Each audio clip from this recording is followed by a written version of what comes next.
ayoko lang nakaramdam na may yung ako yung nagiging cause nung, kunyari napapagod siya, or kaya yung pain, o kaya hindi ko nagagawa yung isang bagay. Parang ayoko yung maging cause nun. Pero ako yung nagiging cause, kaya medyo nagiging emotional ako. Ha? Hello, Dance Universe! Kasama ko si Denise. And syempre si Ate Sugar. Eh, anda na ba kayo dyan? At ngayong episode, ang napunta sa atin ay Fem. Fem. Yes, with the concept of Fem. drag queen. Drag Kami ay mga queen. drag queen. Yeah, you know. Kumbaga baklaan na to. Oo, dyan. So, ang napunta sa akin duo is si Sugar and Denise. Ayan. And then, yung style naman namin for this episode is Fem. Ang higpit ni si Coach. Oh, mahigpit talaga si Coach Ma. Lahat naman sila mahigpit, pero ito kasi yung mas mas yung... Gigil talaga na. Oo, kasi siguro kakabalik gagawin niya niya, makabawi-bawi man lang, wala mo siya dito. Yung gigil niya dahil dinadamay niya kami.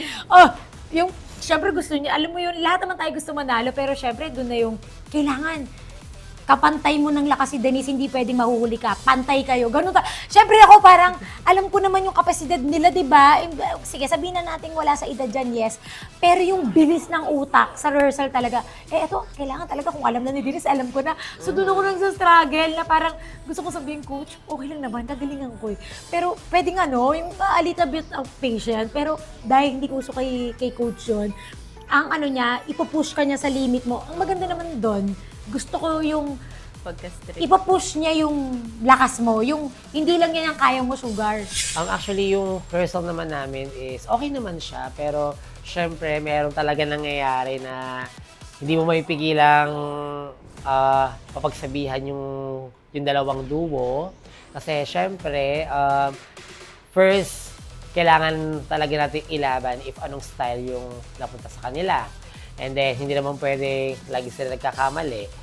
So, ayan. So, meron lang tayong medyo napagalitan for this episode. Pero, in the end naman is, nailaban din naman niya. Pero si Sugar, yes, meron talagang part na parang nahirapan siya, which is yung mga ibang parts din talaga ng choreography. Then, I think, kaya niya naman niyang i-pull off yung once na paglagi siya nagre-rehearse. Nagiging emotional lang ako dahil sa pagod na rin. Alam niyo naman, di ba, dahil wala rin akong kasambahay. So, bago dito, inaasikaso ko pa anak ko, may iba pa akong work, di ba? Nagko-content pa ako. So, ako din lahat yon, nag-i-edit lahat. Pero, sabi ko nga, hindi dahilan yon. Dahil iba yung work, iba yung personal mong buhay. Kaya, yon, dun ako. Kaya pag okay ka lang, umiyak ka, okay lang ako. Kasi alam kong hindi ko siya pwedeng pagsamahin eh. Kaya, iiyak ko lang yon, tutulala ako, pero hindi ko tatalikuran, hindi ko aayawan, hindi ako babawi. Ilalabang ko to hanggang dulo, manalo matalo.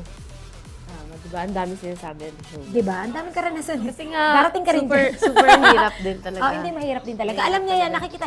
Eto, ako pa naman pag tinitingnan dahil, lalo akong yung emotional, yung parang feeling ko na Nung umiyak na si Ate Sugar, naiyak na rin siya. For now kasi parang hindi ko pa sila nakikitaan ng parang as duo. Kasi parang feeling ko nagpo-focus pa rin talaga sila sa pyesa. Pero I think kailangan lang talaga nilang magtulungan and mas sa puso yung ginawa kong pyesa for them. Kasi kung hindi nila gagawin yun, hindi talaga natin makikita yung parang as one eh. Kahit na naduo sila. Which is ayun yung parang gusto kong makuha nila from me. Yung parang as one sila, then mapakita nila if gaano yung kabigat at kaganda yung ginawa kong choreography for them. Yung pagka-embody nung, syempre, kami dito, drag queen. So, si Coach Maki pa yung natapat sa amin. Syempre, embody niya yung pagka... Oo, alam niya. Dahil yung konti lang mawala ka sa ganun. Yung kembot mo, yung pak! Yung parang... Yun nawala lang ng konti, dahil. Parang ka... Yung alam mo na yung next. Ganun ka na. Alam mo yung next, no? Sorry. Alam mo na agad yung... Ulit. Ganon. Ulit. For now, hindi ko pa siya masasabi na parang kaya na nila. Pero naniniwala ako na kailangan talaga nila ng rehearsal for this episode. Kasi medyo mabigat talaga yung binigay ko sa kanila.